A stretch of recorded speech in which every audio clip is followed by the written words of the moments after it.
looked at it sort of forensically. No, it wasn't as we it's like that rose-tinted glasses. We look back at the past and think how fantastic it was, and then we just look at some of the other things that were going on and the attitudes and all that sort of stuff. No, I think, as we sort of move on, we become. And we become better thinkers, I think, as well, as we get, there's all sorts of attitudes and things. So you think, want to go back to those? It's all very well thinking, milk was 4 cents a bottle and this and that, but it's other things have improved out of sorts. All right, Alexia? I think it depends on what you consider to have been the good old days. I mean, if I would look at the highlights of my life, I think it would be having my toddler babies, and at both stages, they're 5 years apart, we were completely broke. Yeah. So the good went with the bad. But, if I look back and ask what do I miss apart from travel, it would be those cuddles from my toddlers, and seeing your babies develop from about the age of 1 to 5 and, that just being a new mum. So was that the good old days? If you had your time again, would you go back, if you went back in a time machine quickly, back to the 80s? Yes or no? No. Like your wardrobe. Yeah, exactly. That says it. Mark Sainsbury, Alexia Russell, thank you so much. And a big round of applause to Alex Higsby, who put the show together for the last fortnight. I appreciate it, Alex. I'm Wallace Chapman. I'm back Monday, 3:45. Till then, bye.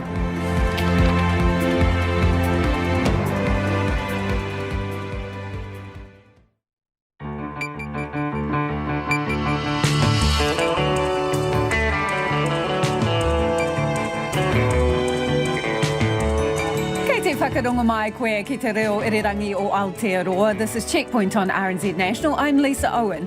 E haere aki nei, get in behind us. That's the message from farmers, and they tracted to town to deliver it. Last minute reprieve, the nurses' strike is off. A new offer is on the table. A state of emergency has been declared in Bulla with lashings of rain and a warning to evacuate some areas. We'll have the latest. Details of how a killer tried to bury his gun after fatally shooting a police constable. Inflation hits a 10-year high with fruit and veggies growing in price. About 40% of Australia's population is back in COVID lockdowns after multiple outbreaks.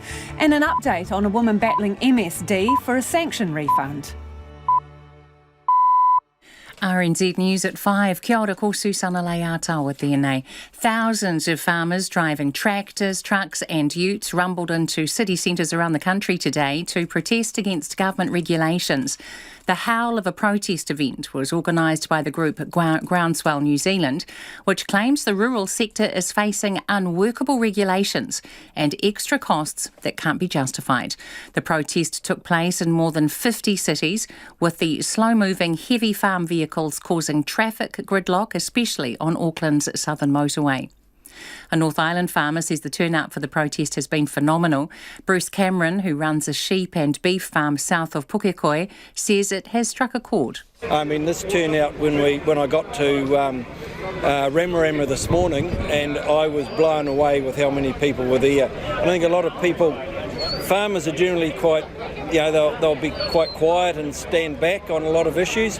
This one is, I've really got in behind it, big time. The Green Party acknowledges farmers have been asked to accept significant change, but says the climate crisis demands urgent action. Its environment spokesperson, Eugenie Sage, said she'd like to hear some solutions rather than complaints.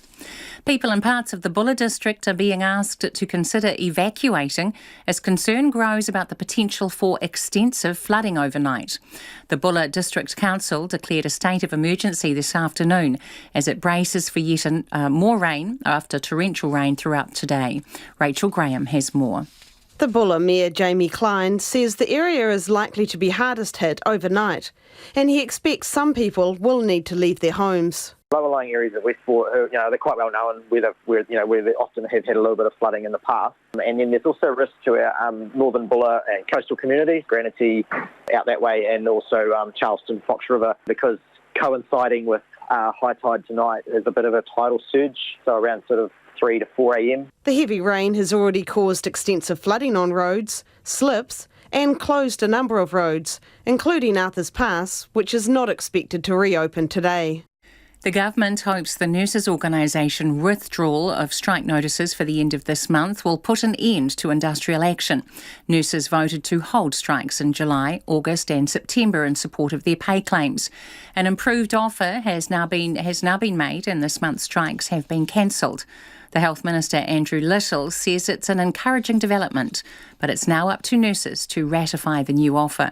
Look, I don't want to get ahead of it. This has been approved by a group of 120 nurses delegates for circulation for ratification, and it has led to the nurses' organisation withdrawing their strike notices. That's encouraging, but in the end, the decision is in the hands of nurse membership. The government has also committed to a ministerial review of the Safer Staffing Accord and a recruiting campaign to bolster the nursing workforce. The Prime Minister had a phone call with US President Joe Biden this morning, ahead of tonight's informal APEC meeting on COVID-19. The pair talked about the stability of the Indo-Pacific region, trade and investment, and the domestic and Pacific vaccine rollouts. Annika Smith reports. Jacinda Ardern and US President Joe Biden talked about tonight's APEC leaders meeting and the importance of working together to navigate out of the pandemic. Ms Ardern says they also spoke about an open and rules-based Indo-Pacific and efforts to ensure vaccine availability. She thanked Mr Biden for joining the Christchurch call and says she's looking forward to continuing to build a strong relationship with the United States. The APEC informal leaders retreat on COVID-19 is being held late this evening. It's 5 minutes past. The All Blacks have made a late change to their squad for tomorrow's test against Fiji in Hamilton after hooker Dane Coles pulled up injured at training. Coles has been replaced on the bench by Chiefs player Samisoni Taukeiaho, who is set to make his test debut. Sam Whitlock returns to captain the side and says it shapes as a big occasion for Taukeiaho on his home ground of Waikato Stadium. Got some guys out there that, he's played a lot of rugby with, so it's always nice. It makes that transition a little bit easier, even though at times it can be quite daunting. Fiji have also suffered an injury setback with skipper and midfield back Levani Botia ruled out. New Zealand golfer Ryan Fox is hoping his early tee time in round 2 will further boost his strong start to the British Open. Fox is tied for 19th, 4 shots behind leader Louis Oosthuizen of South Africa. The earlier start means Fox won't have to battle the wind later in the day on the Kent Links course. Hopefully the golf course is a little softer, a little easier. Maybe the wind's down a bit in the morning so we can go after a bit more, but it'll still be a bit of a grind, and you're just trying to hit it in the middle of greens and hopefully do what I did today and hole a couple of putts. The Olympic warm-up basketball match between the US men's team and Australia in Las Vegas has been cancelled amid concerns about a COVID-19 outbreak within the US team. That's the news. Coming up on Te Ahi Ka, former Wairanapa Labour Party MP Georgina Bayer shares the highs and lows of her political career. This thing over my gender is what is providing the great barrier to that. And I began to think, what is the purpose of making social burdens out of people who mean no harm to anyone else, who actually do no harm to anyone else? Join the series Mā Pangireia on Te Ahi Ka this Sunday night at 6 here on RNZ National. The short forecast from Net Service to midnight tomorrow. Warnings and watches for heavy rain and severe northerly gales are in force for many areas, including a red warning for heavy rain in Westland and Bulla. Northland to Taranaki, also Coromandel, Bay of Plenty, Central High Country, Horowhenua, Kapiti Coast, Wellington and Wairarapa. A few showers turning to heavy rain for a time tomorrow. Severe gales for Taranaki, Taihape, Wellington and southern Wairarapa. Whanganui and Manawatu, also Gisborne and Hawke's Bay. Rain developing about the ranges tonight, spreading elsewhere for a time tomorrow. Severe gales for inland Whanganui. Nelson, Marlborough, Bulla, Westland and Canterbury. Rain, persistent and heavy in the west, turning to showers tomorrow. Severe gales for Nelson, Marlborough and Bulla. Otago, Southland and Fiordland, isolated showers. Rain spreading throughout overnight, then retreating to Southland and Clutha tomorrow morning. And Chatham Islands mostly cloudy, rain tomorrow night. RNZ National at 7 minutes past 5. Kia ora rā e ho, tēnā koutou katoa, nau mai, haere mai ki Checkpoint I tēnei rā. This is Checkpoint, ko Lisa Owen tēnei. The country came to town today as farmers expressed their frustration at what they call a barrage of red tape and new taxes. They came by tractor and ute to 50 centres from Kaitaia to Invercargill and urged their dogs to bark in unison and to send a clear message to Wellington. Our reporter Conan Young and cameraman Nathan McKinnon have the story. The so-called howl of a protest didn't fail to deliver in Amberley in North Canterbury, where about 700 farmers and their supporters let their dogs rip at lunchtime. Beef farmer Andy Mason had never been to a protest until today, but said enough was enough, especially around the significant natural areas rule that prevents native vegetation from being developed. If you can't farm your land anymore, but you can't sell it, you can't farm it, you can't earn an income off it, someone else kind of controls it, but you still have to pay rates on it. Kind of sounds a bit odd, doesn't it? I'm sure half of the people in this country would not even understand the pressure farming comes with. The environmental movement might have Greta Thunberg as a spokesperson, but in Amberley it was 15-year-old Jessica Moffat who was there to rally the troops. She says it's not that farmers aren't worried about climate change or against reducing their emissions, it's just that government is using too much of a heavy hand in bringing in the new rules. All farmers care about climate change. They are very well aware of what's happening, and no farmer cares more for the environment than they do. They care about their property so much. Like, I pride myself on what I can call my home, and every farmer here does too. But this North Canterbury schoolgirl says the cost of complying with environmental regulations has risen so much that her farmer grandparents have been forced into early retirement. The new policies about EVs, also about fencing off the waterways and this freshwater regulations, and it's just becoming too much with all these new taxes as well, and it's becoming unprofitable to farm. Among those lining the streets of Amberley to welcome in the convoy of tractors and utes were the children from Amberley Community Preschool. Head teacher Kelly Scanlon says many of their parents own or work on farms, and the pressures the new regulations have put on families are starting to show. The stresses are huge, and the change, especially in the last year, we've seen more impact on children than ever.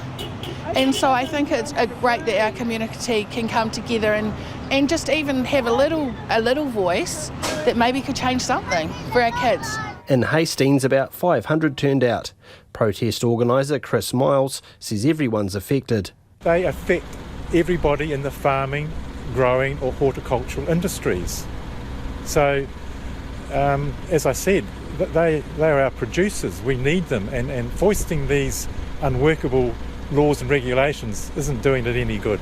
Guy Hammond, a contract harvester from Pokawa, south of Hastings, says bureaucrats don't understand the world of farming. People that sit in the office that have never been on a farm sort of trying to justify things that they don't understand, you know, they sort of probably should have people that farming background that are more understanding of what's involved with the farming. Around 100 tractors and utes formed a procession around Auckland's CBD, bringing the city to a standstill for a time. A large number of townies were supportive, including this man who told RNZ New Zealand needs farmers. Absolutely, they're the backbone of the New Zealand economy. We need them to keep producing food, and especially in COVID-19, a lot of people going through hardship. No matter what they can supply the public in New Zealand, it will be really grateful. We've got to keep them going. But Auckland resident Donna says farmers just want a free pass. I don't support the farmers because it's about time they started paying their way. They really have had a clear run on climate change. You know, when the ETS was brought in, they've had over 10 years to start getting plans together to bring down their emissions. Most of them hadn't done it, you know, up to a few years ago. I just think they're really miserable. And it doesn't surprise me that the majority of the people on these tractors are white. This is just bloody white privilege gone crazy. The farmers have had some political support. National Party leader Judith Collins addressed the crowds at Blenheim, whilst ACT leader David Seymour says farmers are fighting an uphill battle against regulation. But the Greens Environment spokesperson Eugenie Sage says she'd like to hear solutions from protesters rather than complaints. Homai o whakaro, we would love to hear your feedback. Nō reira anei nā kaupapa mo te hōtaka nei. Do the farmers have a point here? Are they being unfairly targeted, or are they just being asked to do their share? Patuhi mai, text me, 2101. You can tweet us at Checkpoint RNZ or email checkpoint@rnz.co.nz. The strikes are off and nurses are set to vote on the government's revised pay offer. After hitting a deadlock in pay talks, nurses had agreed to 3 strikes over the next few months. But late this afternoon, the nurses' organisation announced the first strike is off and it'll take the government's pay offer to members to vote on. Ko taku manuheria nai ko Glenda Alexander, Industrial Services Manager at NZNO. Kia ora, Glenda. Kia ora, how are you tonight? I'm very well. What about you? I mean, how pleased are you with what's on offer here? Well, I'm very pleased that we've got an offer, and we're pleased that it's an offer that we will be able to take out to our members so that they can make a decision on. So that's progress from where we've been, so we're pleased about that. The detail of the offer, obviously, we want the opportunity to present that to our members, although we can tell that some of that information has already been discussed. But our role is to ensure our members get the first opportunity to consider what's being offered and make their decision on whether they think it's acceptable or not. So in your press statement, you call it significant progress. So give us some kind of, scale here. How significant? How much closer together are you on this? Well, a lot closer, actually, because what it's doing is addressing the key points that we have been, if you like, negotiating on or arguing over for the last year. So it does address the issues around our pay to an extent that it can do. It does address some of the issues around the safe staffing issues for our members, because that's a huge issue for them, working in the kind of environment that is currently prevalent in health. So there were those two main issues that the proposal goes somewhat towards addressing, and again, other items in there that will make a difference. So we are really looking forward to our members being able to discuss that, to ask questions, and then to make their decision ultimately on whether it's acceptable or not. How long will it take to put this to members and have a vote?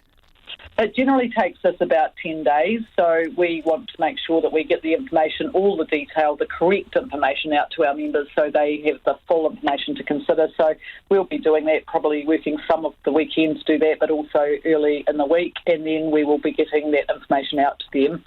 And they vote online now on an offer, so there may be some meetings where people might want to ask some questions, and we'll produce other resources so they can fully understand what they might be signing up to.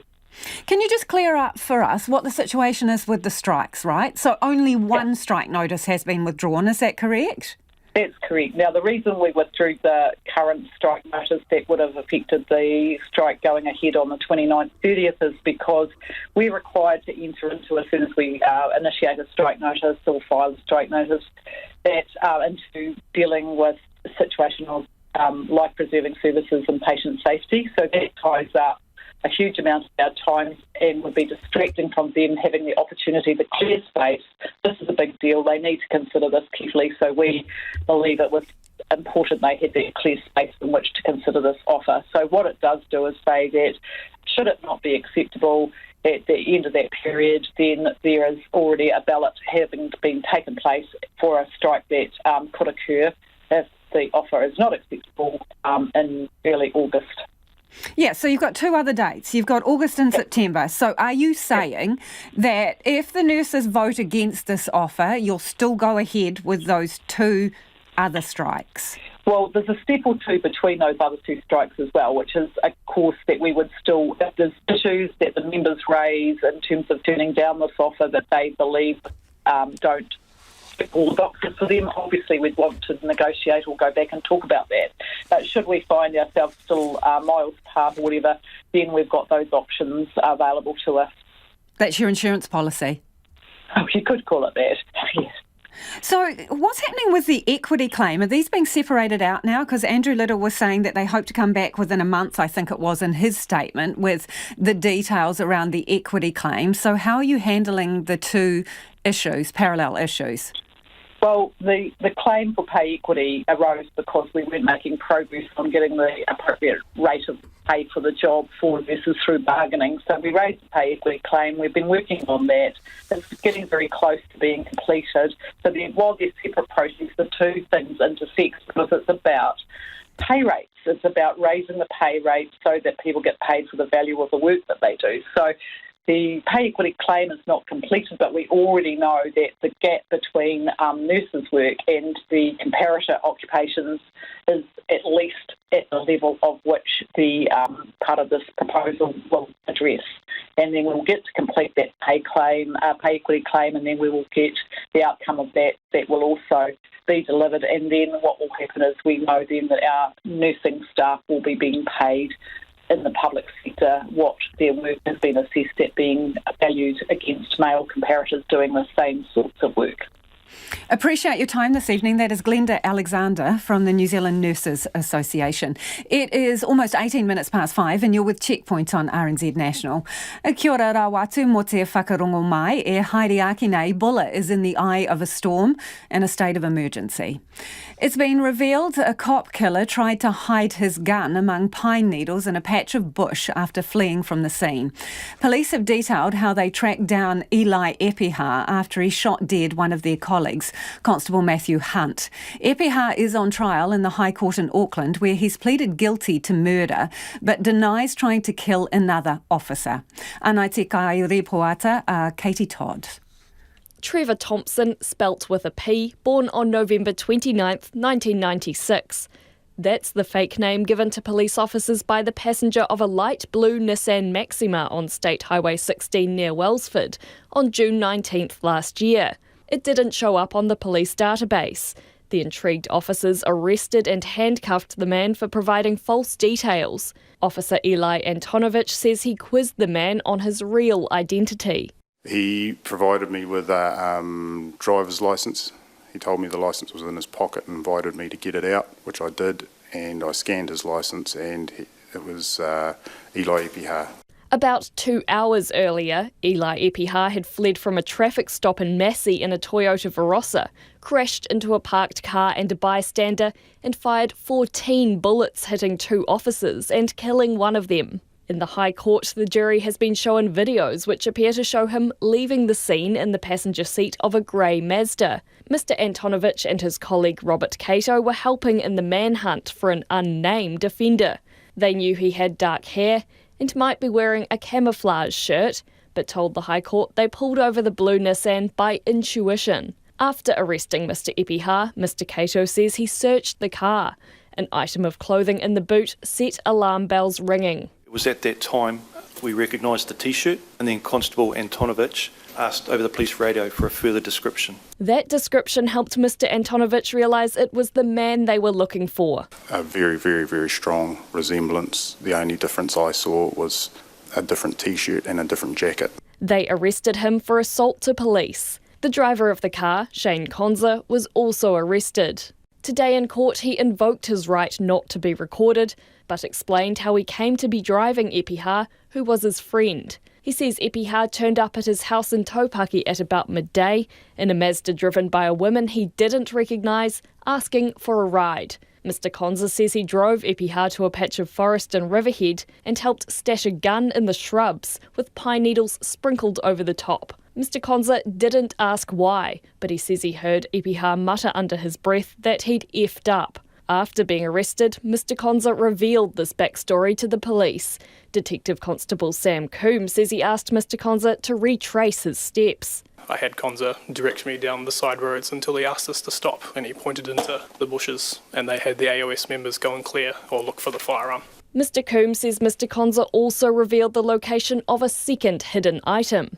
Konza mentioned that something may have been thrown into the bushes of this area, but he wasn't sure what it was. So on the way out, he sort of indicated to an area we think it might have been. Police prosecutor Brian Dickey says that item turned out to be a second firearm. The trial before Justice Venning and a jury continues. It is 21 minutes after 5. Kia mau tonu mai, you're listening to Checkpoint on RNZ National. A state of emergency has been declared in Bulla because of heavy rain and flooding in what's been described as a 1 in 50-year event. Residents in low-lying areas or those who've had trouble with flooding before have been told to make plans to evacuate, with more rain on the cards for tonight. Joining me now is the Bulla District Mayor, Jamie Klein. Kia ora, Jamie, what's it looking like where you are? Kia ora, yes, very wet, and we're monitoring our river very closely. Yeah, and how is the river looking, and the other rivers too? So really the focus is very much on the Bulla River. The others seem to be stable and not causing any concern just at the moment. The Bulla River is still rising. The rate of rise has slowed a little just now, but it's anticipated that it will likely rise a bit more, or significantly more overnight if the predicted rain arrives. So people have been given a bit of a warning in some areas to potentially get moving if they can. How many people have you asked to evacuate, and have they listened? I haven't heard solid intel from the crews out door knocking, but Landsar Police and Fire and Emergency have been visiting affected properties and informing them of the voluntary evacuation at this stage, but there will be a threshold tonight which is being assessed right now as to when we make that compulsory. And so I haven't got a head count of numbers, but it's several blocks of Westport and Snodgrass area and Carter's Beach area. How close are you to making it compulsory? Well, that'll be determined. The river engineer is doing his numbers now and setting new alert levels for the river. So currently it's probably at around 10.3 and rising at about 100 millimetres an hour. At sort of 10.5 onwards, it starts getting a bit more, the threshold increases to get a bit more concerned around what might be going to flood. Yeah, well, given those numbers in forecasting, then you don't seem to be that far off, because the worst of it is expected to come overnight, is it not? Absolutely, yep. And so we're fortunate we have resource arriving. NZ Defence Force have 5 trucks of crew on its way from Burnham, and they're obviously equipped to handle, assist with any evacuations and such like. NEMA have activated a 16-person response from Canterbury as well, and a USAR team. So there's a lot of resource that will certainly be on the ground before midnight. So our concern is that sort of midnight to 4 a.m. period. That's when the rain is really meant to come back in with sort of intensities of like 25 to 30 millimetres an hour. So that's quite significant rain on top of an already well-flooded river. So they're describing it as a 1 in 50-year flood, and that's about where the river is at right now. And so it's sort of on its way to a 1 in 100 event if we get everything that they're saying we might get. It's kind of getting to a point where it's pretty tricky, isn't it? Because you asked people to get moving while it was daylight, right? You're expecting the worst of it to hit in the pitch black of the night. So what's the deal for those people who haven't left their homes with this still bearing down on the area? Well, the messaging is very, very clear. If you're in the area and you've been contacted, there's been emergency mobile alerts have gone out as well that had sort of detailed information of the streets that are within the zone at the moment. But are you looking at rescues here, Jamie, given that people were told to go in daylight hours? So for safety reasons, you're talking about a river that's rising pretty rapidly there, and the forecast telling you that the worst is still to come. Have you had any rescues, and are you kind of anticipating that you're going to have to help people out of their homes through the night? I'd like to think that the threshold will be triggered before we get to that point, but we certainly will have the capacity to do that, particularly with the Defence Force in town. But it's disappointing if people leave it that long. At the moment, you certainly can still drive around most parts of town, and so we're encouraging those people that have been identified and notified to activate their self-evacuation plan. And there's plenty of options of where to go. It's certainly not going to be the whole town that goes under. So it's not in all kinds of scenarios at the moment. So there's plenty of places to go. So go to your friend's house, or go to the welfare centres that are open and ready to receive people. Yeah, where are people going, Jamie? Are they in? Sorry. Are they in evacuation centres? Yes, I'm not sure if there's anyone turning up to those as yet or not, but they certainly are up, open and ready at Westport South School, and they have capacity there for like 400 people. So there's a reasonable amount of capacity there. And then out on the other side of the Buller River, there's one at the Top 10 motor camp at Carter's Beach, and they have capacity for 100 people. So again, all of that will be reviewed if the thresholds and the arc that needs to evacuate expands. Then we will certainly make sure we have places for them to go. But there is plenty of high ground that people can go to. It's just about making sure we trigger that at the appropriate time and that people respond accordingly. Really appreciate your time this evening. That is the Buller District Mayor, Jamie Klein. About 40% of Australia's population is back under lockdown after COVID outbreaks in multiple states. This morning, Victorians began their 5th lockdown of the pandemic, but it's New South Wales which is particularly struggling to contain its latest outbreak. Anai te kai repoata a Max Toll. 10 new infections in Victoria over the past 24 hours, all 10 linked to known cases. Yet, with a state government going hard and fast, people in Victoria today began their 5th lockdown of the pandemic. Infectious diseases expert Michelle Ananda-Raja says the caution shown by Premier Daniel Andrews is appropriate. He's going in hard and fast in order for us to get out of this as quickly as possible. We've seen from the experience of Sydney that this is actually the right way to do things. Of concern to officials is an AFL game at the MCG attended by someone who was infectious, and parts of the ground have been listed as exposure sites. State Commander Jerome Waimar says people who attended the Geelong versus Carlton game must get tested and isolate. We now have 4 new cases at the MCG, reporting on yesterday. We have a child who was in a different part of all part of the MCC Level 2 reserve, but all these 4 individuals are not known to each other and are not known to the 2 other people that we know were in the MCC Level 2 reserve, including the index case. Epidemiologist Tony Blakely says the situation is worrying and a lockdown was unavoidable. That transmission happening at the MCG is a complete game changer. It just shows you how quickly this is moving. 5 days is exactly what I would have picked as well, because it's the average incubation period and will hopefully be enough time to see whatever change of transmission we don't know about out in the community. So, with Australia's 2 biggest cities now in lockdown, the country's leaders are meeting to discuss how to hasten the vaccine rollout. The National Cabinet will also assess whether to offer more support for struggling businesses and individuals. Matt Baird, who owns several restaurants in Geelong, says it's all just a case of déjà vu. It's just sort of going into survival mode and almost sort of trying to hibernate and not lose too much money, I guess. New case numbers in New South Wales continue to bounce around. There were 97 announced today, up from 65 yesterday. Premier Gladys Berejiklian saying more of the same this afternoon.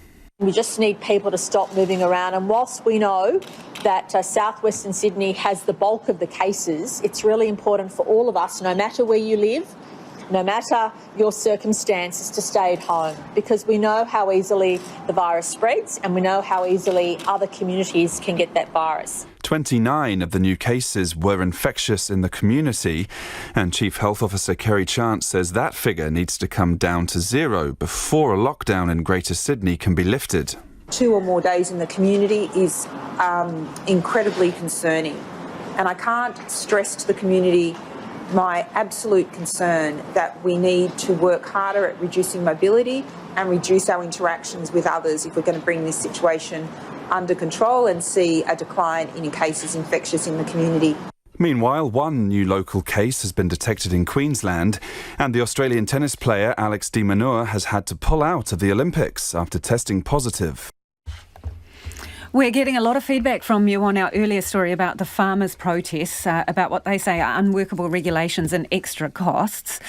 Sean's got in touch to say, I'm really tired of these redneck hicks with their tractors and their dogs. We bail them out every time it rains, and in return, all they do is pollute the waterways and try and derail democracy. Tell us what you really think, Sean. Tom says, thank them though for all the kai they have grown. That's gone into my gob. I'm forever actually grateful, but we need to ensure a future for our kids. Another listener says, on the day farmers howl and protest about water and climate change issues, climate change delivers yet another flood to the west coast. Just weeks ago, it did the same to South Canterbury. Watch for hands out for a handout. I didn't know nature did. Irony. But on the other hand, this person says, we've just taken part in the Timaru Howl-Up protest. It was a wonderful turnout from frustrated farmers on tractors, fed up tradies in their utes and excited dogs all ready to howl. We encountered full support along the whole route, says Suzanne from Geraldine. And another listener says, keep in mind, most New Zealand farmers are families operating a small business. They are often up to their noses in generational land debt and do everything they can to keep their farm afloat and food on the table for their families. These regulations are extremely demanding on an already demanding lifestyle with extreme mental health history. Thanks for your feedback.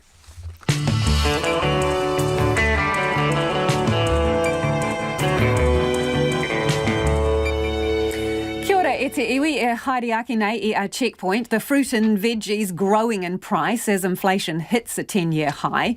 Queenstown businesses welcome visa extensions for essential skills workers and victory for a woman battling MSD for a sanction refund.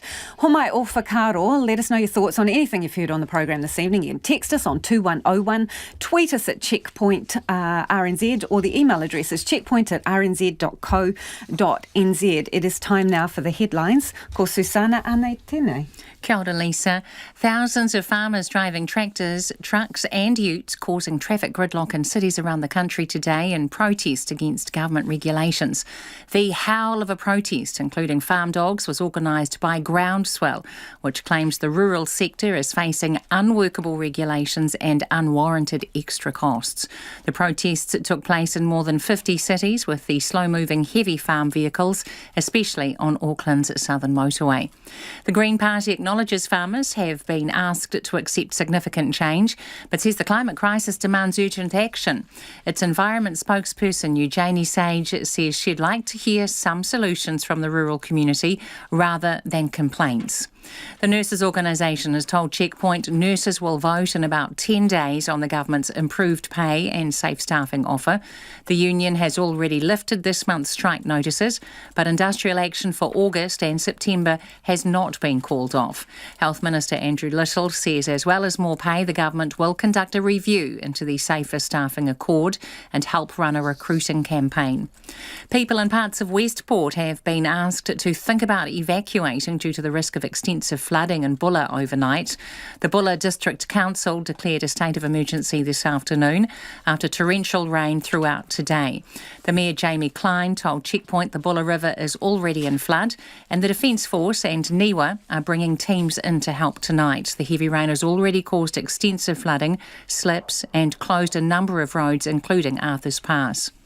The Prime Minister had a phone call with US President Joe Biden this morning ahead of tonight's informal APEC meeting on COVID-19. The pair talked about the stability of the Indo-Pacific region, trade and investment, as well as the New Zealand and wider Pacific vaccine rollouts. Ms Ardern says they also spoke about an open and rules-based Indo-Pacific region. Those are the latest news headlines on RNZ National. Our next news and weather update is at 6. Ngā mihi Susana, no mai hoki mai, you're listening to Checkpoint, ko Lisa Owen tēnei. Ko taku hoa inai nei, ko Nona Peltier, who's in the studio with practically, I don't know, an Encyclopedia Britannica worth of papers here, Nona. I tell you, there's a lot of numbers on all of these papers and every one of them is saying something a little bit different. Okay, so what's all the excitement about? This hike in inflation, high. Well, yeah? Okay, so we talked about this yesterday. The market was expecting in the quarter an increase of 0.8. We got 1.3. That's a lot more. And at the top end, 2.8, we got 3.3% of an increase in inflation on the year. And there were a lot of reasons why that happened. And the two biggest ones were petrol prices. And the other one was house prices, I believe. So house prices, these are new houses, not existing ones, rose 7.4% on the year. And petrol was up 16%. And we saw also big increases in food. We saw big increases in transport. I mean, Annual transport costs rose 9.4% on the year. Rents were up as well, 2.9%. And in the quarter, Wellington got hit the hardest with an increase of 1.3%. And I could go on. These numbers are big all along, every which way you look. And this has given the market reason to believe that the Reserve Bank is going to lift the official cash rate in August from its current level of 0.25%, gradually increasing it over the next year or two to something like 1.75 every 3 months hence. And analysts and economists are expecting that annual inflation could hit 4% by the end of this calendar year. So these are big numbers, and as a result, the New Zealand dollar rose. The market is pricing in an 86% chance that the Reserve Bank will be the first central bank in the world to unwind emergency monetary policy settings. And but the only reason why the Kiwi didn't really go crazy today is because the U.S. dollar is so very strong. But even still, it was the best performing of all the majors. So, yeah, big change in the Kiwi. Big numbers and big forecasts when you say 4% by the end of the year. Yes. Yeah. And of course, we also had other economic data today. One of them was the Performance of Manufacturing Index, and that was also 60.7 points. 60.7 points. Normally, 50 points indicates expansion, and the long-term average is 53.2. So we're way above that. And this is supply, in terms of new orders. They've been hiring staff. So all of this means that the Reserve Bank is going to have to really look at these numbers and probably take some action. One of the things they're going to be waiting for is labor market data, which comes out in a couple of weeks. And that's really going to tell the tale. We'll see what happens then. But I would say that people should prepare now for higher interest rates because they're certainly on the cards. And sooner than later. So where did the market settle then? Let's see. With all these documents, where's the right one? Oh my goodness! Talk amongst yourselves while Nona sorts through her papers and finds the market report. Look, I've got it right here. No, I wouldn't have been without it. You're off. Now, interestingly, the NZ top 50 index was hardly changed. Now, interest rates normally will affect the market, but we rose just a couple of points to 12,673, and the dollar 70.2 US cents and 94.4 Australian, and 50.7 pence. Now, just one other thing I wanted to mention that I didn't was that all the major banks have moved on interest rates now. Other than Kiwi Bank, they actually managed to drop their interest rates slightly on the 2-year term to 2.49%. But everyone has joined, was it ASB? Yeah, everyone's on board now. But Kiwi Bank did raise their variable interest rate loans. So the banks certainly are getting ahead of the curve here. Thanks, Nona. Nona Peltier with a busy business news. A Queenstown migrant worker says the extension of essential skills visas is the best birthday present. From Monday, people on essential skills visas who make less than $27 an hour will be able to stay 2 years. That's twice as long as before, and the application process itself has been streamlined. Anei te kairipoata a Tess Brunton a Tahuna. A welcome relief for Florencia Diaz. She's been working as a housekeeper at the Reese Hotel in Queenstown for more than 2.5 years on an essential skills visa. But time was ticking down on her visa until now. Amazing. I'm so blessed for that now. Especially after the pandemic start again, I have the opportunity for pay everything now and just nothing more until 2 years is magic for me. The news couldn't have come at a better time for her. For me, it's like a birthday present because it was my birthday 2 days ago, and I get this notice today, and I feel so blessed and I'm so happy. I'm grateful. Florencia Diaz is one of at least 18,000 workers the visa extension is expected to help. Immigration Minister Chris Farfoy acknowledges there is still uncertainty about finding enough skilled workers. But certainly the other message that we've been hearing loud and clear is that the workers that they have who are on essential skill visas at the moment, only having 12 months of certainty isn't quite what they're after. So to be able to both extend that out to 24 months for those who are getting paid under the median wage, and also streamlining the processing for that, I think will give them certainty for their workforce over the next 2 or 3 years. The streamlined application process will mean less paperwork for some and mean others don't have to double up with police and medical checks if they've already provided them. He says roughly 16,000 hospitality and tourism workers are on essential skills visas. We're still making sure that if people are extending visas or applying to extend visas for new jobs or for the likes of promotions, that there will be what we call a labour market test. In English, that means that we're going to make sure that if Kiwis are available, that they are able to do that as well. But again, it's about making sure that we can give some real certainty to those who are here on essential skills visas for the next 2 or 3 years. Queenstown Lakes Mayor Jim Bolt is pleased. Very big difference. One of the concerns for employers and for migrant workers here is just the surety going forward.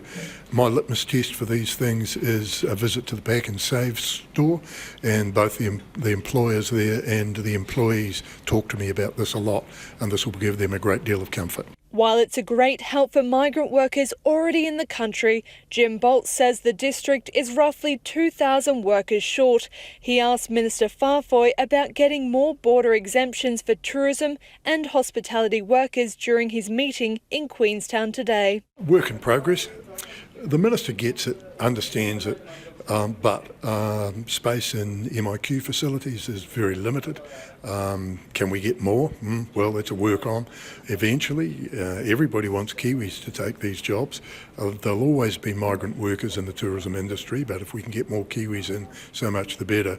But what we're looking for is migrant workers to provide a bridge between now and when we can get those Kiwis into these jobs. Tourism Minister Stuart Nash says the government has listened. The Mayor, Jim Bolt, and the Chamber has been quite vocal in asking, every minister, and keeping in mind there's a lot of ministers that come down to Queenstown. And I think there's more ministers here than there is an Anglican convention, to be honest. But there are a lot of ministers that come through. We have heard what the people of Queenstown have said, and in immigration, I think Minister Farfoy has delivered. We're working really hard in the tourism sector to deliver. So, there are many conversations being had at high levels of government around how we can mitigate the risk for places like Queenstown. The new visa extensions will kick in from Monday. Let's get to some of your feedback now. Lots of it flooding in. This is around the farmers' protest today, and it kind of seems pretty evenly split, but very strong opinions. So, this listener says, can't believe the farmers. The world is on fire. Can you ask them if they are willing to stop putting their hand out for aid during extreme weather events? Another listener, pretty much in the same vein, I'm disappointed in farmers. Some are working hard for the environment, but many are dragging the chain and need to wake up and do their bit for the planet. This one, though, says, jeepers, listening to the comments from townies is turning the stomach of this rural South Island vegan. Farmers deserve the empathy and compassion that we must also show to Papatuanuku. Had James Shaw only apologised for his clunky comments about utes, this would all be different. Charge urban, non-tradie ute drivers olive branch, they say. 2 exclamation marks and 2 kisses. Thanks for that. And Glenn says, I reckon this is a proper and layered debate with important ramifications. Great to see social democracy at work. Keep up the argument. Another listener says, I accept that we need to do something about climate change. We have a moral obligation to do so. But whatever we do will have minimal effect on global warming and rising sea levels. Farmers find all these new regulations overwhelming. Keep it coming, 2101 on the text or tweet us at Checkpoint RNZ. It's almost 5:45. I'm Lisa Owen and you're with Checkpoint on RNZ National. He muriaki ina pita pita kōrero after the news at 6. An update on one woman's battle to get a sanctions refund from MSD. Army reserves in South Africa have been told to report to their units as the military prepares to deploy tens of thousands of soldiers to try to end widespread violence and looting. So far, more than 117 people have been killed in the unrest, which was triggered by the jailing of former President Jacob Zuma last week. In some neighbourhoods, residents have formed vigilante groups to protect their property. Nomsa Maseko reports from the city of Durban. Dust clings to the air outside this shopping mall. A stark reminder of what has happened over the past 7 days. Hundreds of people are on the streets, attempting to clean up the trail of devastation left behind by looters and rioters. We saw a lot of people ruining our country. They are ruining the economy of South Africa. So we thought we must come and clean the city and keep it clean. We came out here to help clean so everything can get back to normal. Things do feel calmer here, but tension simmers below the surface. We were chased away from a checkpoint set up by residents as we tried to take photographs. At another armed checkpoint, we were met with friendlier faces. This man telling us about the next big problem this city is facing: food and fuel shortages. People are hungry at the moment. People haven't had an opportunity to stock up. They're desperate for milk, for food, for supplies for their kids. They don't have formula. They don't have nappies. So they're really desperate. This could well be a turning point for South Africa. When the dust settles, many people will be asking themselves if the ANC, in power since the dawn of South Africa's democracy in 1994, still holds the key to this country's future prospects. Nearly 70 people have died and dozens are missing after extensive flooding in parts of Western Germany and Belgium. Local officials aren't holding out much hope for finding them alive. Thousands of people have been forced to evacuate as rivers burst their banks in the region's worst weather disaster for decades. Here's the BBC's Jenny Hill with a report from Western Germany. There was, many here told us, no warning. Homes destroyed, lives lost in a matter of minutes. The water ripped up the roads, tossed cars aside like toys. We met Margareta just as she arrived back in the village of Schult. She and her family fled last night. At the very last minute, she says, a fireman got us out. The family are safe, though her son was injured. He's in hospital. Margareta points out what was her neighbour's house, but says she doesn't know what happened to them. As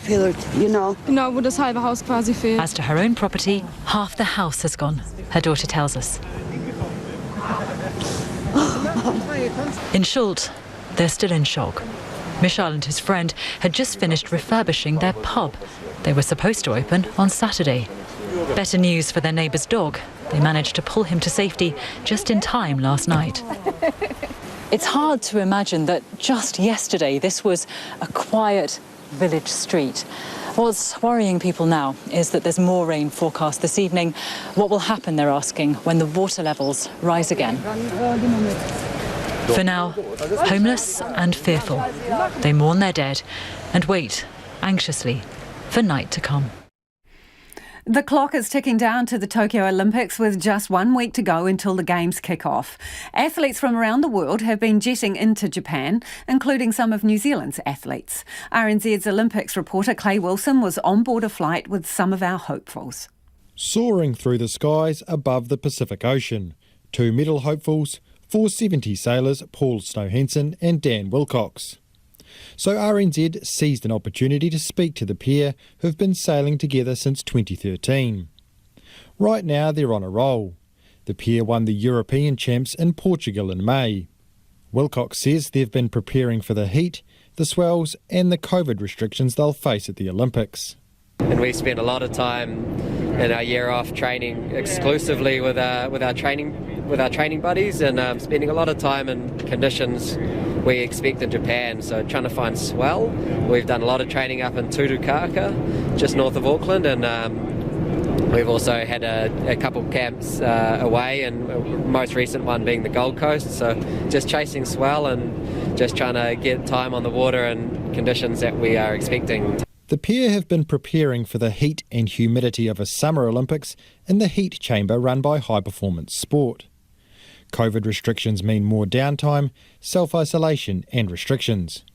Wilcox says he may catch up on sleep. Newborn baby at home, so for me it would be a bit more sleep, which would be quite nice. I had my first taste of being away in Europe and Portugal, and it's tough. He's growing fast, but to be away for the Olympics, it's such a good reason to be away. You know, we've been working really hard for 5 years, and my wife Bailey's been so supportive of the campaign, so she's 100% backing me, and it's just nice to get the show on the road and be on our way. Snow-Hansen says he's looking forward to getting back to the laid-back town where the sailing will be held. We're in Enoshima, and it's sort of like an hour south of Tokyo.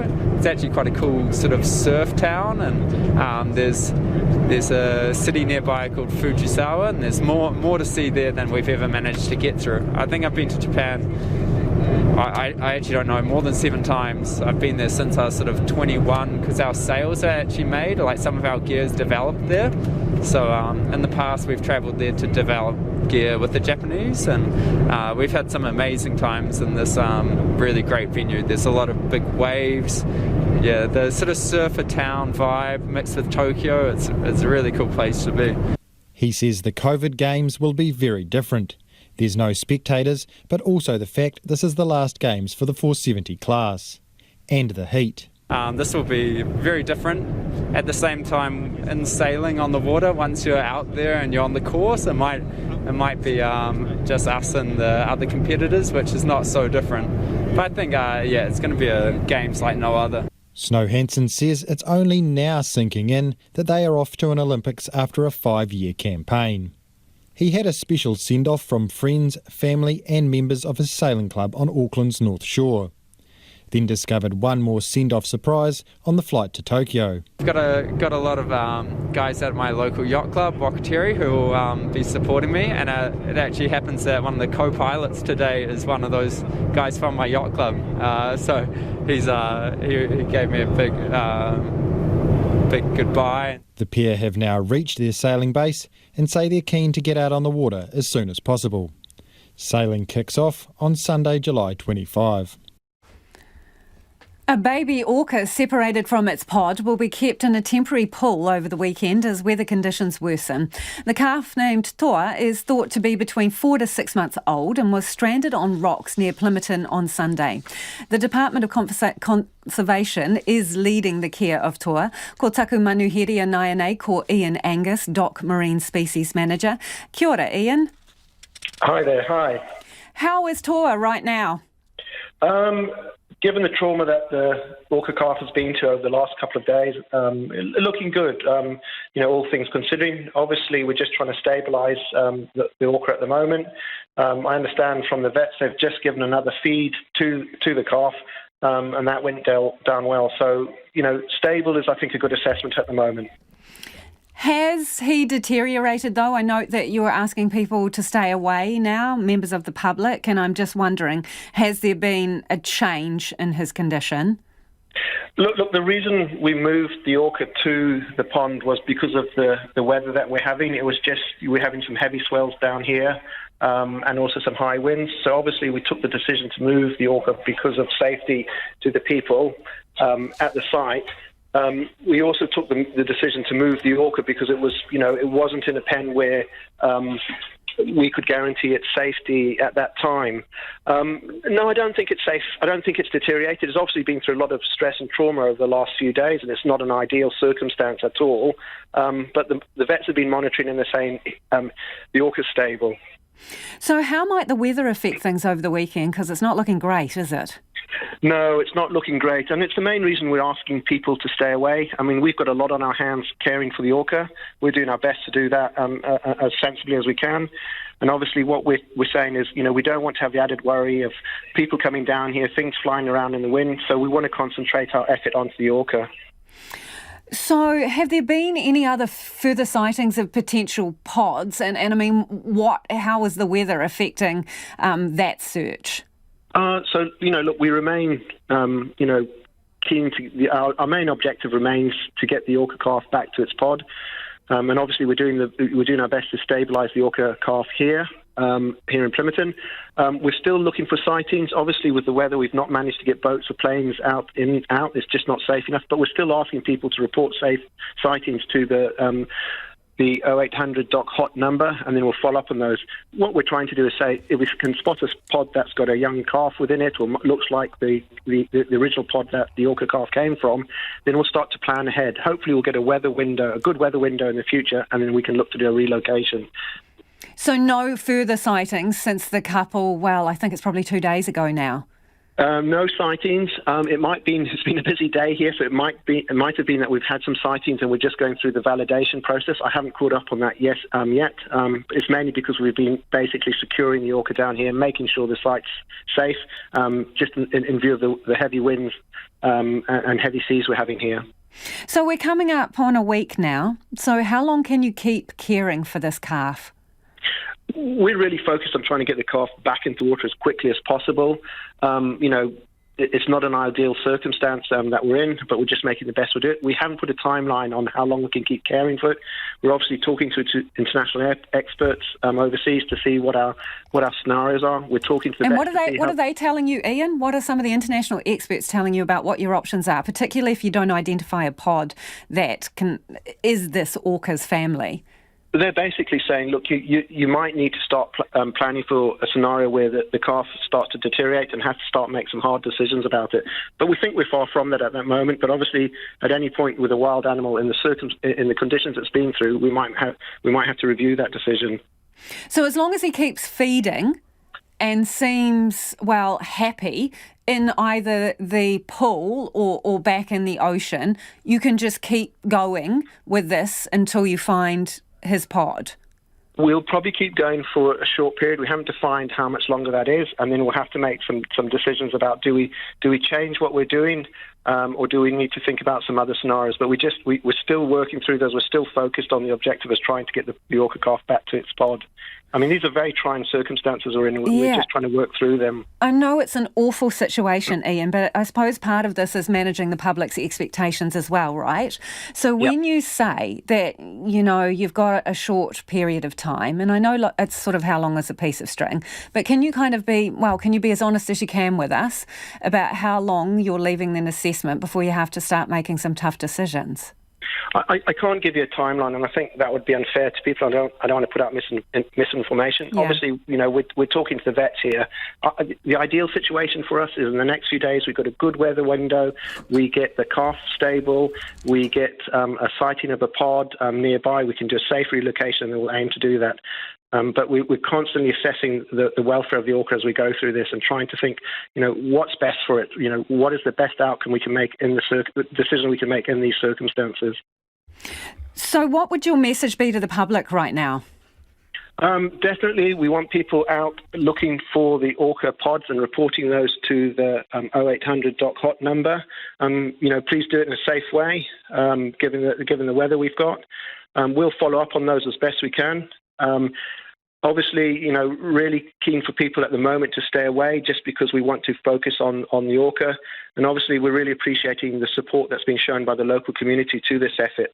It's far from ideal. We all recognise this, but we're all doing our best and trying to do what we think is best for the orca calf. Thank you, Ian, and best of luck. That is Ian Angus, who's DOC's Marine Species Manager there, talking about Toa the orca. Not great weather coming into Wellington, and the orca is in a pool at the moment. As Ian mentioned, they're still keen for any sightings. If you see anything, do get in touch. We'll put the details on our Facebook page of the number that you can call and the email if there are any sightings. As he said, be careful, though. The weather's not great over the weekend, and they don't want anyone putting themselves in danger. Now, the feedback continues to pour in on the farmers and their protest today. Mixed as it is. James says unsustainable farming practices should never win over environmental degradation. Everyone, including the farmers, need to do their part. They should be proud to introduce positive changes in working with their environment, not treating it like an extraction industry. Another person says, go the farmers. They make a good point. Tim says, I grew up in Southland and went to school in Gore. The groundswell protesters are howling against reality. Climate change is here, it's real, and we all have to take responsibility, them included. Fortunately, though, many of the farmers realise that already. And this person says, as an urban Kiwi, I sympathise with the farmers. Any I have questioned are not protesting the regulations as such. They're protesting impracticality of blanket regulations. RNZ News at 6. Ngā mihi nui ko Susana Lei Atawa tēnei. The Nurses Union is describing the government's latest pay offer as significant progress in their pay dispute.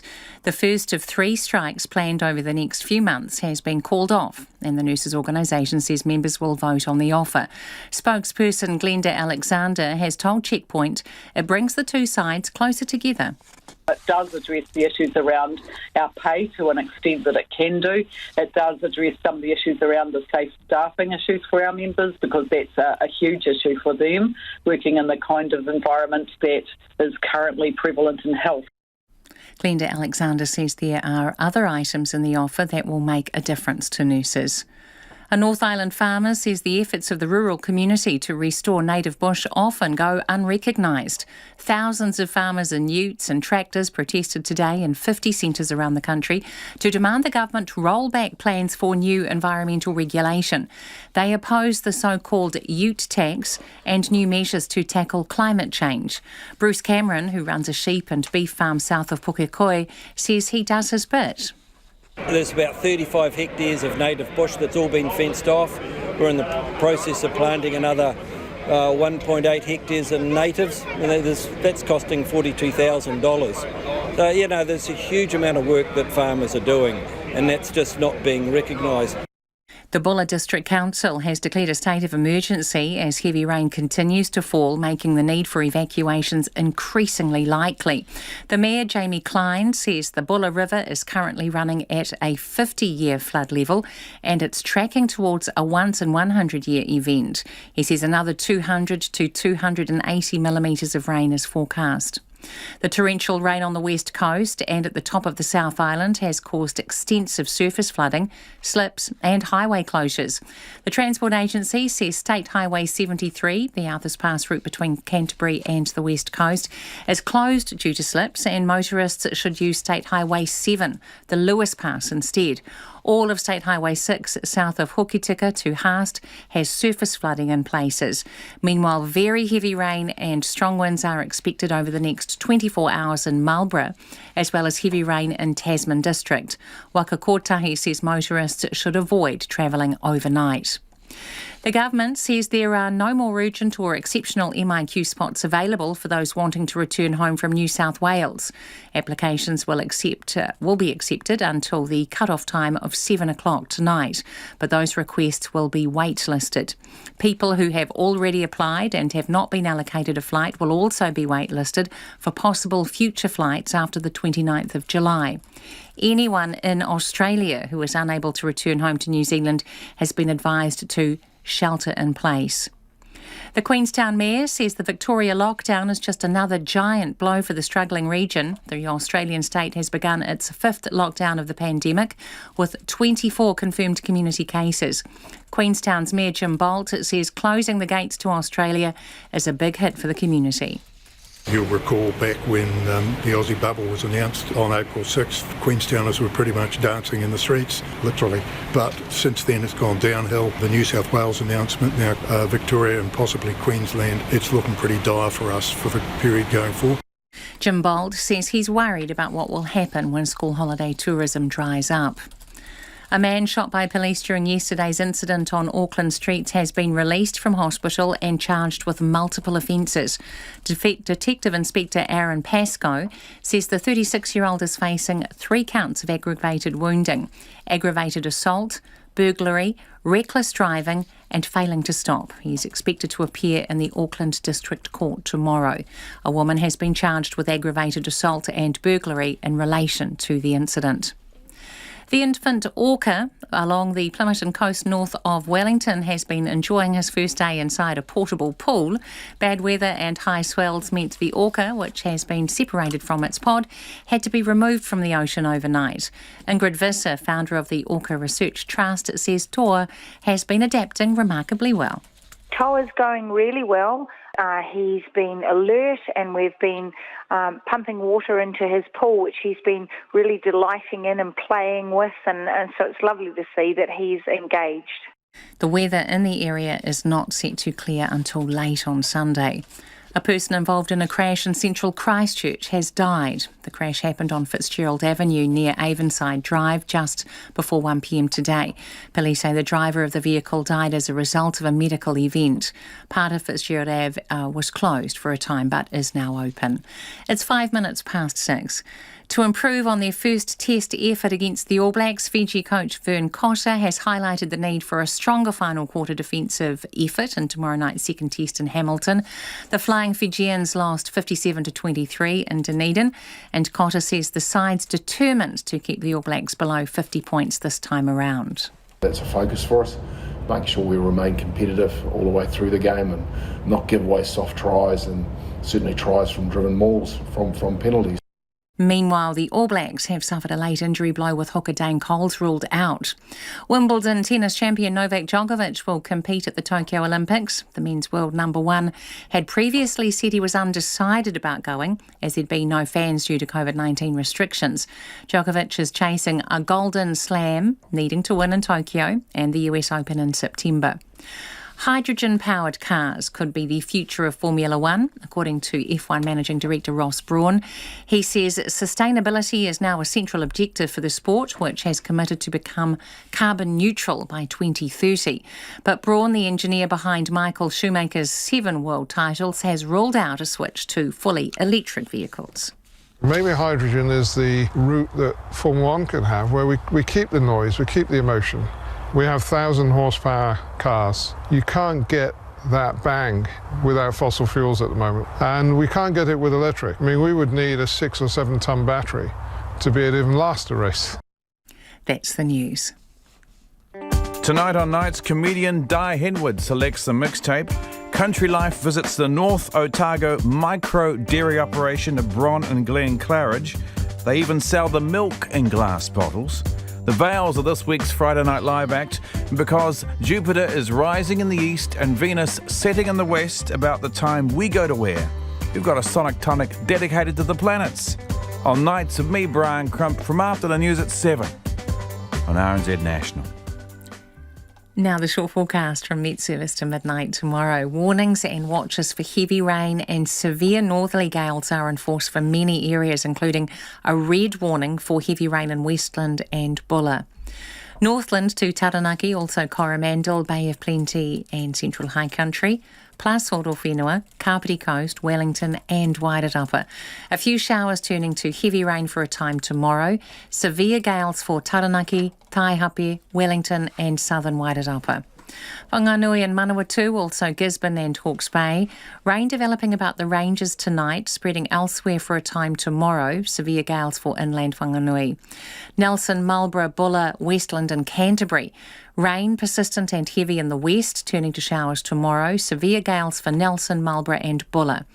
Otago, Southland and Fiordland, isolated showers, rain spreading throughout overnight, then retreating to Southland and Clutha tomorrow morning. And Chatham Islands, mostly cloudy, rain tomorrow night. RNZ National, it's coming up to 6:08.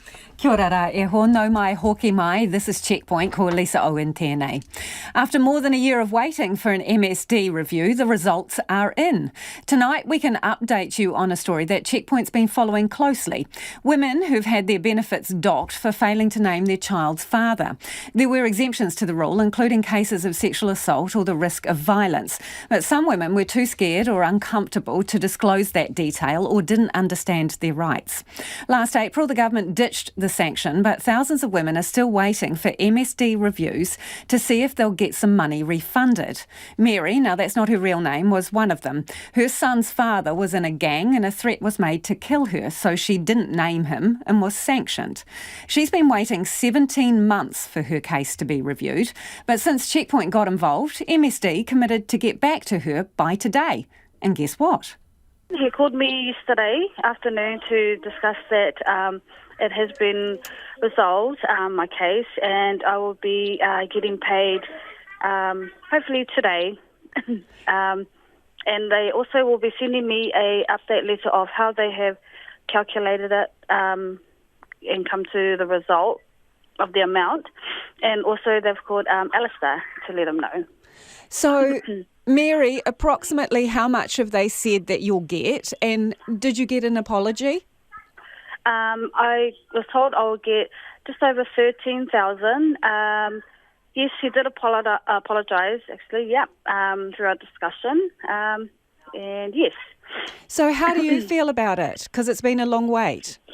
I was over the moon. I told them I'm a very patient person, and I believe in that good things take time. And he also said, well, yes, it definitely, worked out for you. And I said, yeah, my son will be over the moon.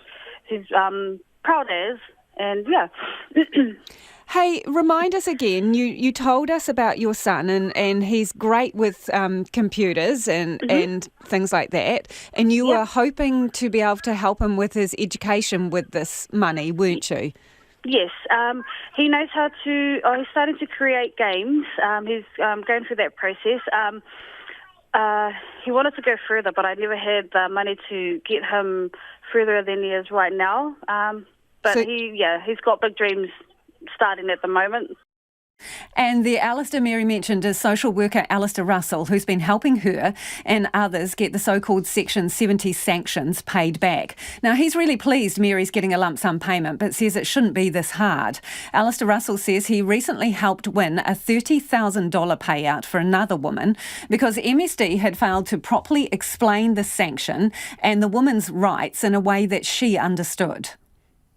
I presented a list of jargon that the ministry uses, including reasonable steps, proof of parentage, written legal opinion, legally name, seek paternity, paying parent, paternity test, and legal aid. None of those technical terms were ever explained to this other woman, and all the ministry did was spit out computer-generated letters basically demanding that she name the father without explaining how she was supposed to do that. And the woman's particular circumstances at the time were what? She had 2 children who were subject to the 70A sanction, and she had mental health issues throughout the relevant period. She had an untreated serious mental illness for some 10 years before successfully being treated. And whilst having that mental illness, she was still being punished by a sanction taking $52 per week out of her family's income. So as well as examining whether the women who were sanctioned had reason to be exempt from the sanction, you're basically saying that MSD has to review themselves in the way they presented that information in every single case that they have taken money from a woman. Absolutely. What was the ministry's conduct during that period, and if that doesn't bear up to the legal requirements which exist both in case law and in the Social Security Act as it was written at the time, then they should be paying up. We've heard, last evening from the Minister, Carmel Sepuloni, who says that there are 20 caseworkers being redeployed to reviewing these matters. Is that sufficient resource? I think that's an inadequate resource given the level of injustice which the ministry has imposed upon these women, and they have a moral responsibility to pay up in each and every case because the law at the time was morally wrong and the ministry failed in its duty to those women to explain to them properly what they could do to have that sanction removed. And that was Alistair Russell. Now, so far, MSD says about 8,595 individual cases have been resolved in a proactive review that was ordered by the Minister. And out of those, about 2,400 have had sanction arrears for not naming a parent repaid to them.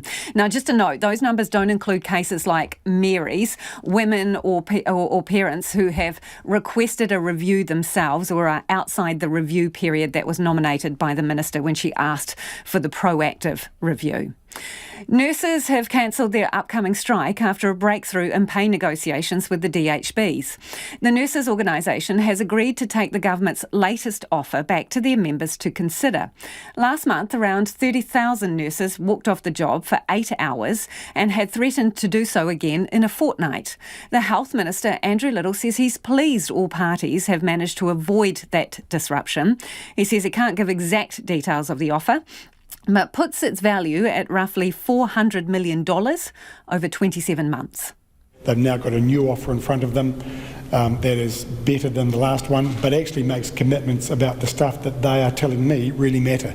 Getting the pay equity claim sorted, getting the vacancies that they know are there. You know, so many shifts routinely understaffed all the time because there are so many vacancies in our nursing workforce. We can focus on those stuff to make their working life experience a lot better than it is now. The offer includes a regular pay bump in line with the public sector pay constraints outlined earlier this year. But more significantly, it also makes an advance payment on separate negotiations to lift the sector's pay to match similar male-dominated professions. Obviously, the elements of the pay deal going out to nurses today in relation to pay equity will be deducted from whatever their future deal is, but it means we can actually seriously get on and work out what that gap is, fill that gap, get their pay to an acceptable standard, and then everybody can focus on the stuff that really matters, which is our health system as a whole doing a great job for the patients who need it. It's hoped those separate pay equity negotiations can be settled by the end of the year or early next year. And today's offer also contains a commitment to review staffing levels and run a recruitment campaign with the union to attract more people to the profession. It is almost 17 minutes past 6 and you're with Checkpoint on RNZ National. Inflation has hit a 10-year high, meaning our food is more expensive, fruit and veggies in particular. Latest stats for the June quarter show prices have shot up more than 7% since March and 5.7% over the past year. So what does that mean for your spending and saving? Reporter Louise Tanuth and visual journalist Samuel Rilstone went shopping to tally up the difference. There's mixed feelings in Auckland about whether grocery bills have gone up. Fruit and vegetables is where I notice it, yes. Sometimes you can't quite notice it until later when you look at the price. If you're getting a big shop, you see it, yeah. Well, I've been really lucky because I have a kind of winter veg garden. And so all of those things here. So I've got, Swiss chard, I do, bok choy, I do all of this stuff. So, yeah, some of it cushions. If you do have room for a garden, it cushions. Oh, it does help to have the cost that it is. I appreciate that there has been a CPI increase quite startlingly in the last few days, but over the last 3 months. But I have to say, I haven't really noticed it. Things seem, about the same. Yeah, and is that, do you think maybe because you're buying seasonally? Probably not, actually, to be fair. Okay, so it's not something you notice? No. But then I'm probably not the most frequent of shoppers, perhaps. But the numbers don't lie. Compared to June last year, fruit and vegetables have shot up 5.7%, and compared to March, things are 7.3% higher. For one of the country's biggest greenhouse growers, New Zealand Gourmet, costs have been rising for them too.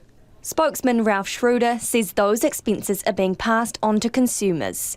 The main cost we've been faced with is a strong increase of labour cost. Energy is another one that's really hurting us and other growers. Insurance has gone up. Compliance costs have gone up enormously. The list goes on. He says unless those things are reduced, customers will keep copping the costs. Different produce has been affected differently, partially due to the challenges in getting hold of the gas needed to grow them.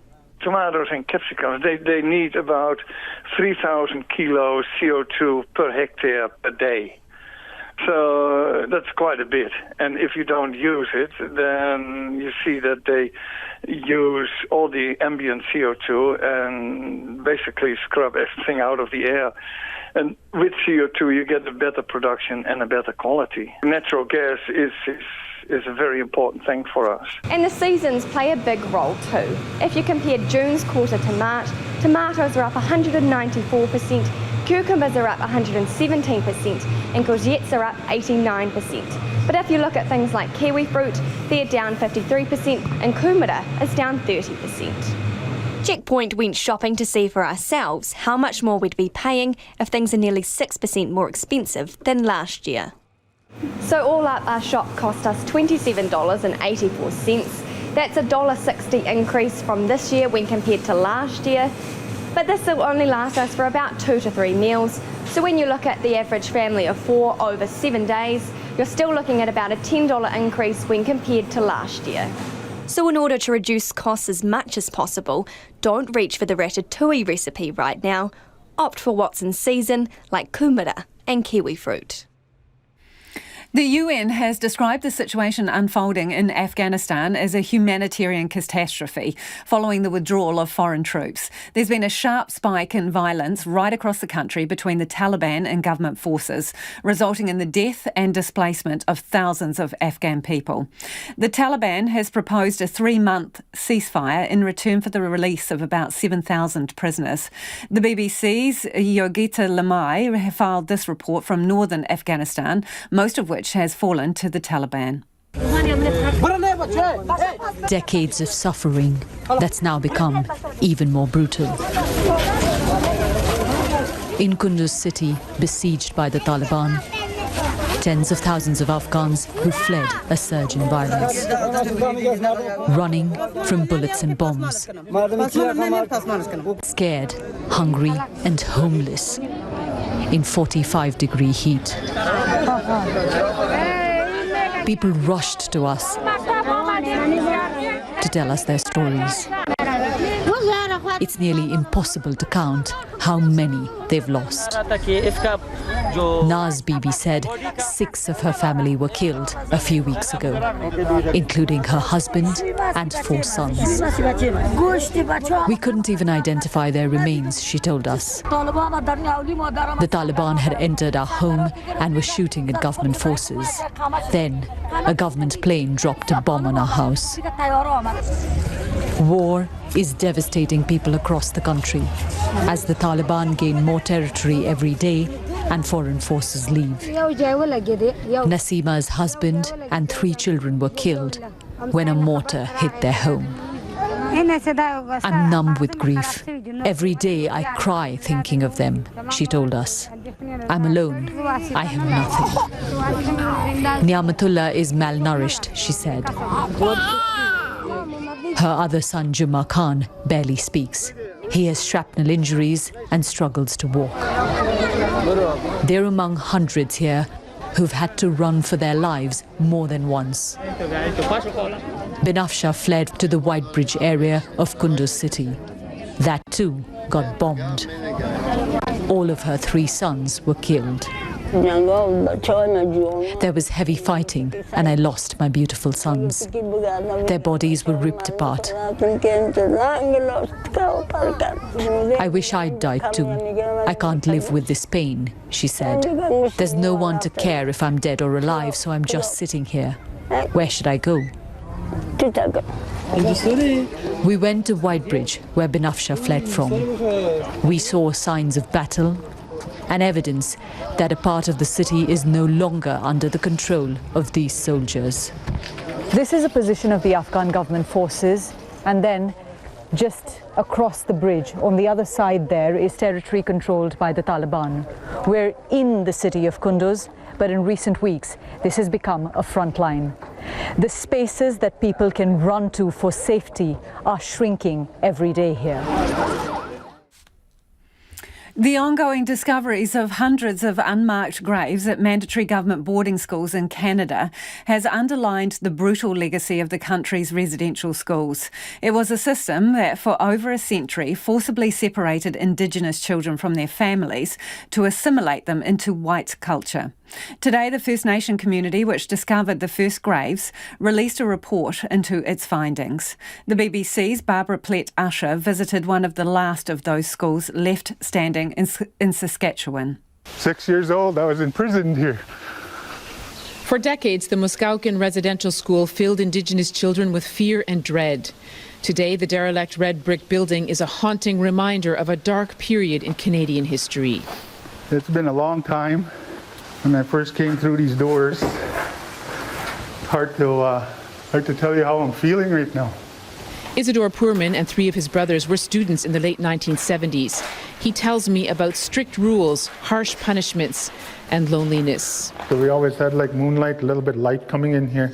And the boys would all be around giggling or trying to go to sleep and tell them to go to bed. One boy would start off a cry. It'll make us all cry. It was a lonesome cry. Around 150,000 Indigenous children were sent to such schools, deliberately cutting them off from their families, traditions and language. Cultural genocide is what an official commission called it in 2015. What happened when you spoke your language here? I got hit like everybody else that spoke the language here, called dirty little savages. And over here was also another sick room. Sometimes the abuse became too much. This is the one I told you that some kids have killed themselves in. And there's evidence of other deaths. A number of unmarked graves have been discovered in the overgrown fields around the school. But you start to get hints, and this sense of sort of heaviness descended. Archaeologist Keisha Supernant conducted the search with ground-penetrating radar. She says she expects to find more unmarked graves at the site. I think it'll be years. If we look at the number of schools, the scope of the work, the size of the landscapes that communities want to search. Indigenous leaders have finally begun to get government funding for the grave searches.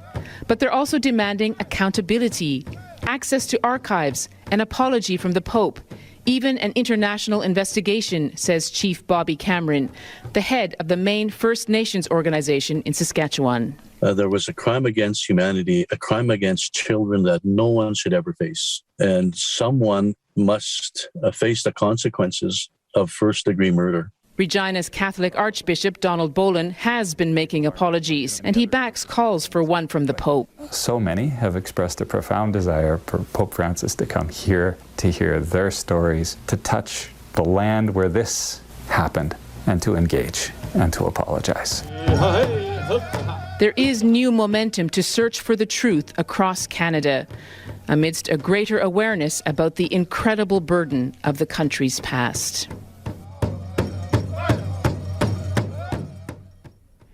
A complete change of direction now. He kōrero nā hau tēnei. This one's an interesting one. A love story we didn't know we needed. A mated pair of geese couldn't stand being separated after an injury left one in need of medical care. CNN's Jenny Moose has the story of the goose couple, who are a true example of in sickness and in health. They always say geese mate for life, but these two mated through sickness and health. This was the first time we ever had an animal come to visit one of our patients. Staff at the New England Wildlife Center on Cape Cod noticed one of a pair of wild geese that live nearby limping and falling over. They discovered 2 fractures on his foot requiring surgery. But as they prepared to sedate the goose they named Arnold, we heard sort of a faint tapping at the clinic door. And we turned around and we're all pretty shocked to see that his mate had waddled up onto the porch and was, kind of furiously trying to get into the clinic. Don't worry, he's in good hands. Under the watchful eye of Arnold's mate, the surgery began to repair the damage possibly caused by a snapping turtle. I kid you not, she stood there the entire time and actually could watch the procedure going on. It was really watching him like a hawk, or like a goose, I guess. 45 minutes later, the surgery complete. They moved Arnold right in front of the doors. They gave him oxygen. And when Arnold fully woke up, his mate began grooming him. They had to amputate a digit, but Arnold should be able to live normally in a few weeks. Meanwhile, his mate comes and goes, using the clinic lawn as a hospital cafeteria, and even picking at Arnold's meals. Ain't love grand, wrote one commenter, and they lived happily ever after, posted another. Talk about a love story. And just before we head off, still more feedback from you all about the farmers' protest. Jane says, time to increase urbanites' food prices. Jane, don't know if you caught the story from Louise Ternouth, but food prices are already going up. This from Chris in Hallswell. It's not regulation causing the droughts, flooding farms and eroding their land. It is the man-made climate change. Someone else says they need farmer medals for the good boys and raspberries for the not so good. That's pretty much all we've got time for. Lately is here from 10 with a roundup of all the day's big stories. Kaua e wareware te Aotearoa I a motu kōrero. You can check out our videos and stories. They're up online and on our Facebook page. Kia pai tōpō, kia pō rawatu tōpō. Have a great weekend. We'll catch you Monday. RNZ News headlines at 6:30. The Nurses Union says the government's latest offer is significant progress in their pay dispute. Torrential rain on the west coast is expected to continue overnight, and some Westport residents have been advised to evacuate. There are no more urgent MIQ spots available for people wanting to return home from New South Wales. A man shot by police during yesterday's incident on Auckland streets is out of hospital and has been charged with multiple offences. The baby orca, separated from his pod, has spent his first day inside a portable pool at Plimmerton. Our next news and weather is at 7. Tomorrow morning, cycling evangelist Cleve Cameron. You might have seen one of his lucky dogs. Waioroi Shortland on a revival of Bruce Mason's Te Pō. And Kieran McGee investigates the disappearance of her aunt in Sydney's King's Cross 46 years ago. Ko Kim Helaho. Join me tomorrow morning from 8 on RNZ National. Kia ora, Kim, and I'm Brian Crump, getting ready for another night on RNZ National, where our Sonic Tonic this evening will be dedicated to the planets. And the 7:07pm question, your favourite, as in favourite planet. If you can't think of a favourite planet, just your favourite heavenly body. That'll do. Join the fun. After the news at 7, text 2101 if you want to join the conversation. In this half hour, later on, a couple of pieces